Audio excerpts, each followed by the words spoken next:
Hello and welcome to Racers Now, and this is a good time to look at an anti-post point of view for the St Leger, the final classic of the season. We've had all four UK and Irish Colts classic, just the Irish Oaks to come at this stage. We've had Royal Ascot, that's in the history books. So now the last remaining classic on British soil this year is the one at Doncaster, over a mile and 6 furlongs in the middle of September. Side note, the Irish St Leger doesn't count as a classic for me, given that that one is open to all ages. As usual, we say this virtually every time we look at an anti-post market for a Group 1 here on Races Now. Aidan O'Brien trains the favourite. Who'd have thought it? Lambourn is that horse. He's just added the Irish Derby to his English Derby. They can sit alongside each other in his trophy cabinet. But Lambourn, who is now the 2-1 favourite for the St Leger, rightly so, given that he's won 2 derbies. Aidan O'Brien described him after his victory at the Curragh as classy and a possible Arc or King George horse. Now, he could well be right, but we have been here before. Last year's Irish Derby winner, Los Angeles, he looked all over a St Leger horse to me at the time until the Ballydoyle boss came out with his usual stallion talk, saying that Los Angeles was classier than a Leger horse. I made a point of that at the time. And he said the same again about Lambourn this year. He has a fantastic skill, Mr. O'Brien, of seamlessly and innocently putting on that stallion marketeer's hat as he talks about, we've seen it all before, horses that have got everything. Just this weekend gone, he said that Australia was the most underrated stallion in the world, having just sired Lambourn to the Irish Derby. He said that Wootton Bassett can produce horses anything from 6 furlongs to 2 miles. He's always at it. And this classy angle for the St Leger is quite disparaging to the St Leger, let's be honest. But the St Leger itself clearly isn't a stallion-making race, particularly for Coolmore, or anyone really for that matter, because they just get put in the box as stayers. Look at Stradivarius, for example, not that he won the St Leger. And the other factor to take in is that Doncaster's big race, the St Leger, clashes with Irish Champions Weekend most years now. So there's no doubt that it's fell down the pecking order at Ballydoyle as a result of that since the establishment of Irish Champions Weekend, which does appear to be getting better and better every year. O'Brien's 2024 St Leger winner, let's remember, Jan Bruegel was ridden by Sean Levy. Wayne Lorden rode Illinois in that race. They went off 11-4 joint favourites. Ryan Moore wasn't even at Doncaster. He won't be at Doncaster on St Leger Day this year, and he'll sure to be at Leopardstown. So that's certainly something to take into note. But as usual, O'Brien has got 4 or 5 of the first 7 or 8 in the market. It happens virtually every time we talk about an anti-post race here. Some thought that Lambourn was workmanlike in his Irish Derby win.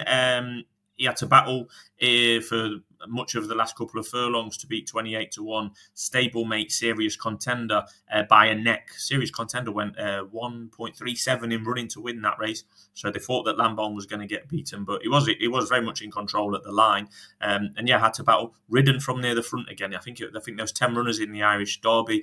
Aidan had 5 of them. At least 3 of them had virtually no hope. Lambourn was ridden forward, had a contested lead early doors, by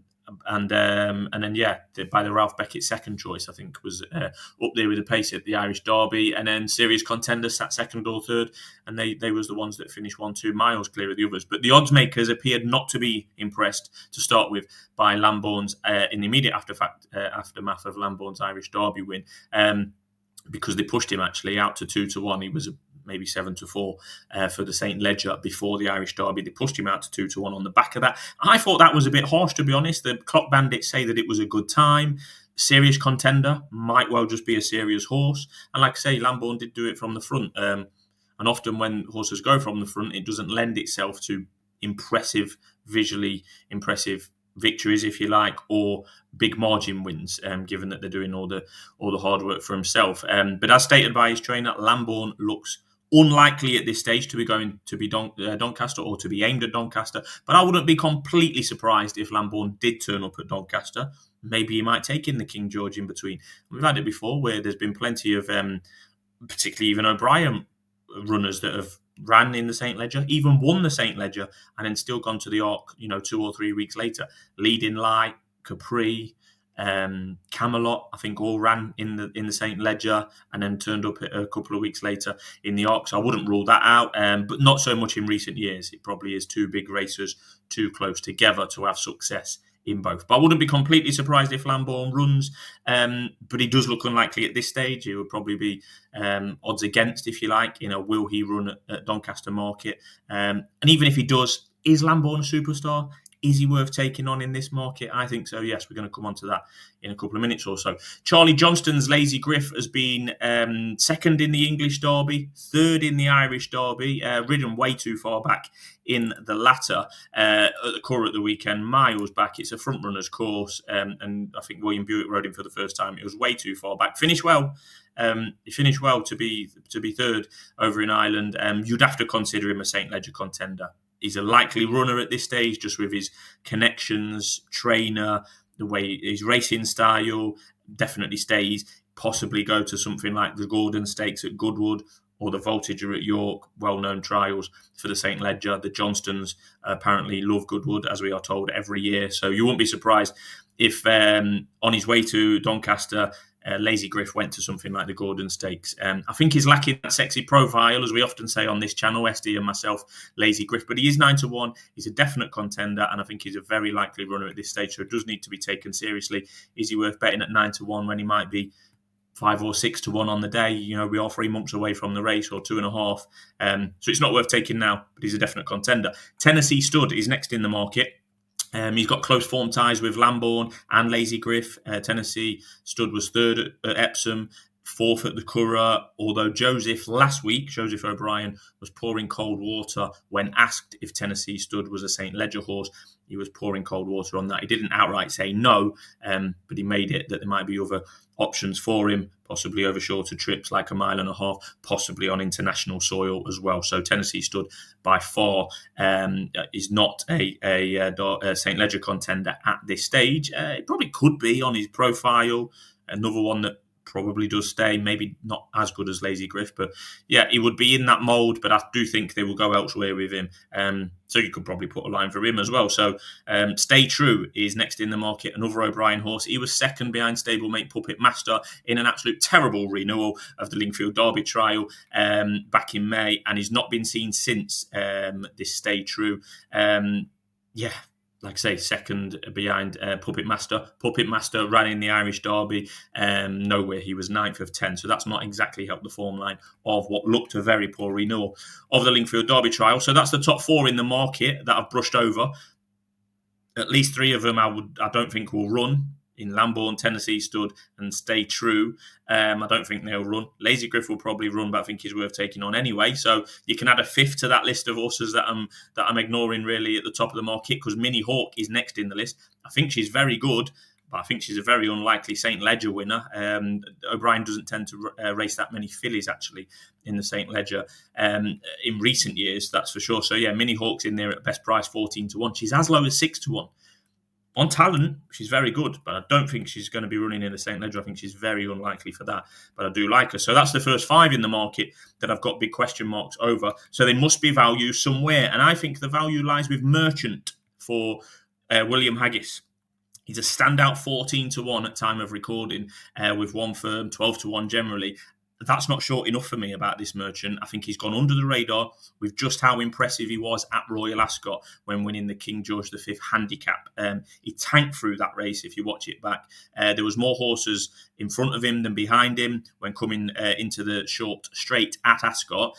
He came through horses. It wasn't hampered by any means, but had to steer through horses, wait for his clear run. And when he got that clear run, he took it. I thought he quickened really well there, and I thought he won a tad closely at the line. The official distance was by a length. I thought he won. He was getting better and better the further that race went. That was over 1.5 miles. Looked really quite impressive at the line. I thought Tom Marquand rode him like a good horse. He finished the race like a good horse. Just a couple of flicks, and he won with authority at the line. I think it might have gone under the radar at Royal Ascot. There was all sorts going on, 8 Group 1s, King and Queen having a runner, etc., etc. Ryan banging in winners all over the place, William Buick, Wafnan and Oisin Murphy. I think Merchant might have gone under the radar, and I think he's a very good horse.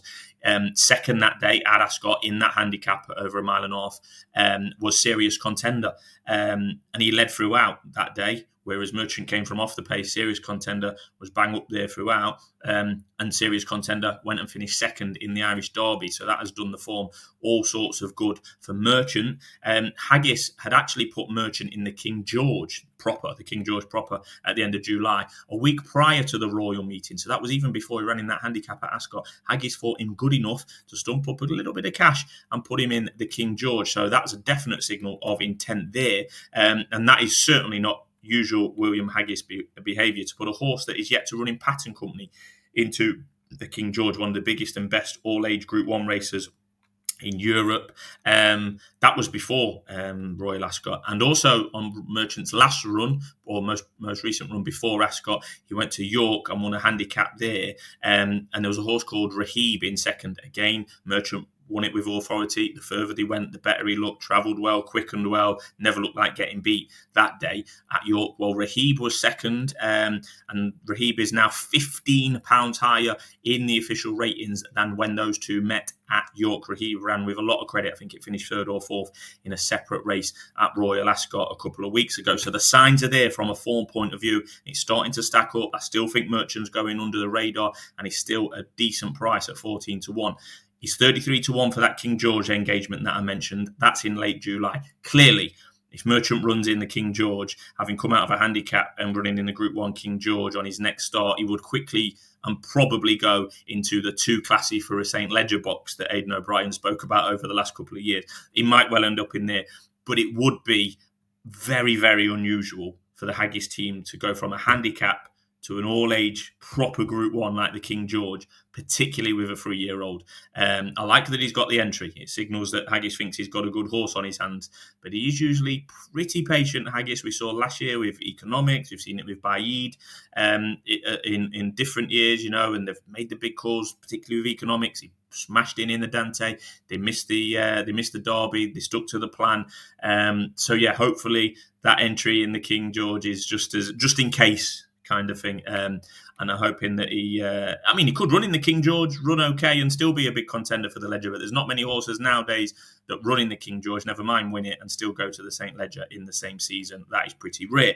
So anyone keen on Merchant, like I am, obviously, as you can tell, I'm really keen on him. Anyone keen on Merchant should be considering putting Serious Contender as part of their St. Ledger betting book, if you like. Anti-Post is currently 16-1. I wouldn't put you off. I've not backed Serious Contender, but given what he's done behind Merchant, given what he's done in the Irish Derby behind Lambourne, the signs are there for Serious Contender as well. So take him seriously when considering your bets for the St. Ledger. But I really fancy Merchant, and despite some shockers this year on the Anti-Post, I've had a handful of selections here on the Races Now YouTube channel where they just haven't run in the Guineas or the Derby, etc. And I've done my dough.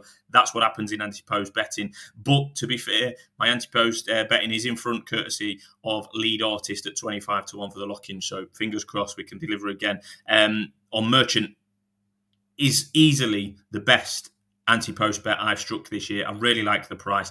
I really fancy him, and that's why I'm putting him up 2 points win. I think it's the first ever time I've put up a 2 point win selection, usually 1 point win or half a point each way for SD and myself. But I do fancy Merchant, and if you are that way inclined, I think that 14-1 could disappear in the coming weeks. Not coming hours by any means. I still think he's hovering there under the radar, but I think in the coming weeks you could see that price start disappearing. A, as Merchant maybe runs again in a Voltager or a Gordon Stakes and proves himself worthy of going to the St. Ledger, and B, because some of those in the top of the market are going to fall away, including the current favourite Lambourne, who I think would be a Ledger contender, but Aidan O'Brien and connections might have different plans for that horse, given that he is now a dual Derby winner. So Merchant for me, 14-1, still available. Let's get on, and let's hope we can get an anti-post classic winner in the book this year on Races Now. Thanks for watching.